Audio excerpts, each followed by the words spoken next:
Alors initialement, vous allez avoir une augmentation du calcium, donc vous avez vu qu'il passe de 10-7 à 10-5, 10-4, donc une augmentation d'un 2 ordres de grandeur, un facteur 100, à l'intérieur du cytosol, et une variation qui se fait initialement avec une petite augmentation par une entrée faible de calcium au travers de la membrane sarcoplasmique. Mais cette variation du calcium par l'entrée au travers des canaux calciques de type lent, finalement ne concerne que 10% de l'élévation de la concentration. Donc, on n'a absolument pas les moyens, si vous voulez, d'aller inonder tous les sites, et en particulier ceux de la troponine C. C'est la troponine qui va agir avec le calcium, c'est elle qui va déplacer la tropomyosine et ensuite permettre l'interaction entre les têtes de myosine et puis les filaments d'actine. Donc sur tous ces aspects-là, il vous faut une quantité importante de calcium libéré, et cette entrée de calcium par le canal calcique n'y suffit absolument pas. Elle ne fournit que 5 à 10% de cette valeur. Il faut donc comprendre quel est le mécanisme d'amplification à l'intérieur de la cellule. Et c'est celle-là qu'on va voir par le biais du réticulum sarcoplasmique. Pourquoi? Cette stimulation par la dépolarisation, elle va entraîner un changement de conformation du canal calcique de type lent et cette petite entrée de 5 à 10% du calcium total. C'est ce signal-là qui n'est pas une valeur chimique cette fois-ci. Il ne faut pas la concevoir seulement comme une valeur de changement chimique, une entrée d'un ion calcium. C'est vrai, c'est ce qui se passe, mais il faut surtout la comprendre comme un signal. Et donc là, vous rentrez sur des voies dites, non pas de signalisation intracellulaire, mais malgré tout, c'est un signal que perçoit le réticulum sarcoplasmique, et en particulier son récepteur principal, le récepteur l'arialuline, qui est juste en face, dans les triades, je vous l'ai dit, physiquement juste en face du canal calcique de type lent, et qui reçoit cette information d'une petite variation de la concentration locale. Le carré de cette concentration locale est l'un des facteurs qui va déclencher un changement de conformation du récepteur à l'arianodine, qui va à partir de ce moment-là libérer le calcium qui était à l'intérieur du réticulum sarcoplasmique sur les étagères de la calséquestrine. D'accord? Et donc cette augmentation, le D de la concentration calcique sur dt, local, plutôt même le carré, va expliquer comment cette ouverture du récepteur à l'arianodine, et en particulier son port central, canal central, va permettre de relarguer cette fois-ci 90%, et 90% manquants, dans l'ensemble du cytosol. C'est 90% qui viennent de la cellule elle-même. Elle l'a gardé en stock parce que ça va être son signal, à son signal, le moyen d'augmenter de façon très régulée, très contrôlée, dans une appréciation la plus locale possible. Ça se passe à l'intérieur de la cellule. Elle n'a pas besoin de dépendre de ce qui va venir de l'extérieur, des passages transmembranaires, d'une modification. Non, elle a ce système-là en place à l'intérieur d'elle-même, dans son réticulum, et elle le lâche à chaque fois qu'il y a un petit signal qui vient dire « Ah, c'est maintenant, c'est l'heure ». Et donc à ce moment-là, vous aurez une libération importante. Comment ça se fait physiquement? Si vous regardez l'ensemble de ces récepteurs à l'arianodine sur le réticulum sarcoplasmique, vous voyez ici la distribution, et puis vous les aurez par regroupement.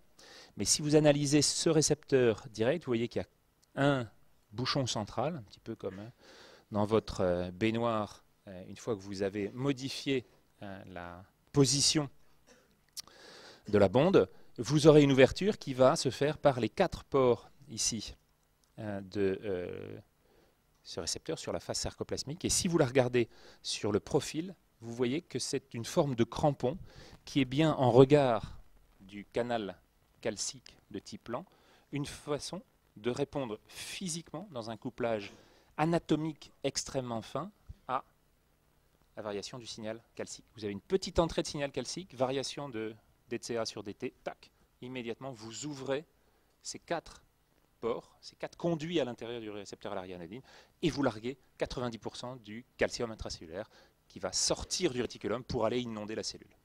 D'accord? Dans l'insuffisance cardiaque, on a vu qu'il y avait des changements importants des capacités contractiles, avec une diminution de la courbe d'élasticité, un changement des capacités de relaxation sur la courbe de compliance. Vous avez en plus vous avez en plus sur le plan de l'anatomie cellulaire une distance plus importante entre les récepteurs à l'arianodine et les canaux calciques. Donc vous aurez dans cette configuration-là, dans une évolution longue d'une maladie cardiaque, vous aurez une inefficacité globale, mais une inefficacité cellulaire également. C'est à tous les niveaux, on le reverra plus tard, c'est à tous les niveaux que joue finalement la pathologie. Et vous aurez donc des conséquences qui vont également diminuer la qualité de ce couplage excitation-contraction à l'intérieur de la cellule. Et puis ces canaux se regroupent avec 4, 3, des fois un seul pore actif, mais dans des clusters qui sont à l'origine de fluctuations plus ou moins importantes de cette variation de la concentration calcique. Alors donc à partir de là, vous aurez la calcicrinine qui lâche ces petits calciums, qui passent au travers des récepteurs à l'arianodine, qui aboutissent dans la cellule à provoquer quoi? À provoquer l'action qu'on attend d'eux, c'est-à-dire aller jouer sur les complexes actomyosine, en particulier par la troponine C, avant d'être dans un second temps, pour 5 à 10% du calcium expulsé vers l'extérieur, et ça correspond très précisément à la quantité qui est rentrée au début du signal, et pour tout le reste, 90 à 95%, d'être recapté par le réticulum sarcoplasmique, et en particulier recapté par cette CERCA, la calcium ATPase du réticulum sarcoplasmique, qui va permettre de réaugmenter la concentration calcique à l'intérieur du réticulum à hauteur de 10-3, donc des valeurs qui sont 100 fois supérieures finalement à celles qui règnent au maximum de la concentration cytosolique locale. Vous voyez, donc c'est une concentration dans le réticulum qui est extrêmement élevée, un organe extrêmement riche en calcium.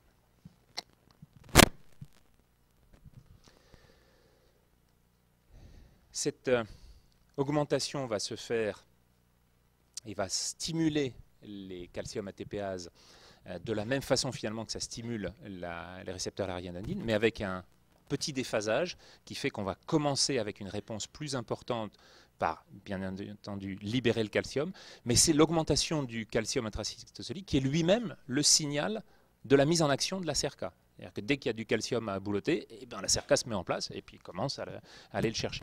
Donc vous voyez là encore qu'un certain nombre de circuits mécaniques de feedback, auto-entretenus par leurs propres variations, est à l'origine d'une instauration d'un cycle chimique particulier au cours de la systole et de la diastole. Et en quelques millisecondes, vous allez avoir cet effet qui va être, on va dire, limité par le phospholamban. Le phospholamban, c'est une protéine de régulation qui est à côté de la CERCA. Et donc, comme je vous le disais, l'état de phosphorylation va modifier l'activité de la calcium ATPase en facilitant le recaptage. Et donc, c'est un effet de relaxation facilité. C'est ce qu'on appelle un effet lusitrope positif. Si au contraire, vous êtes dans un état déphosphorylé, vous aurez un phospholamban qui va être une gêne à l'action de la CERCA, et donc vous aurez plutôt à ce moment-là un effet lusitrope négatif, donc un effet de relaxation inhibé, un effet négatif sur la capacité de recaptage. Voilà la calcium ATPase telle qu'elle se présente en cristallographie de face et de profil.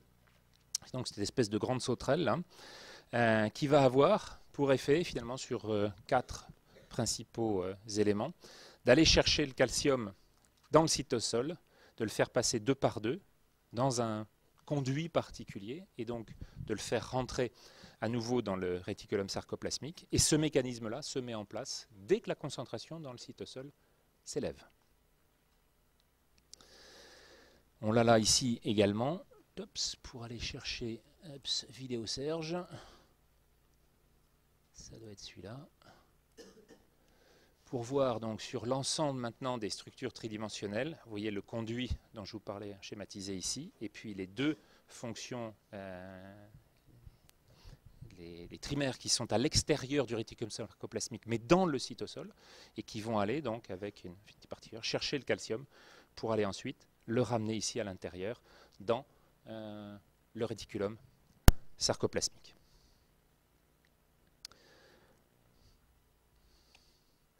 Le phospholamban là-dedans, il va avoir pour effet, c'est une structure pentamérique qui est juste à côté de la cerca, il va avoir pour effet, selon qu'il est phosphorylé ou non, finalement, vous voyez, cette structure en couronne, de modifier sa position. Et en modifiant sa position, vous l'avez ici, le phospholamban en vert, à côté de la grande sauterelle, la cerca, vous aurez, selon l'état phosphorylé, une libération de ce site qui va faciliter le travail à ce moment-là pour aller chercher l'ensemble des ions calcium qui se baladent autour d'elle et donc faciliter le recaptage. Donc vous aurez une fonction qui est régulée, mais qui est régulée aussi par l'état de phosphorylation, et dont on va voir que ce sera une des actions principales des bêta.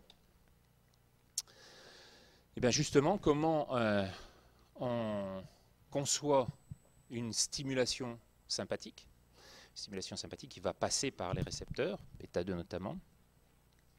Ces récepteurs bêta 1 et bêta 2 vont jouer sur l'adénylate cyclase, vont jouer sur les protéines de couplage, GS, augmenter donc l'AMP cyclique, qui vont avoir un effet sur la capacité de transport du canal calcique de type lent. Donc ça va augmenter le signal. En admettant que ce soit 5%, ça va passer à 6%.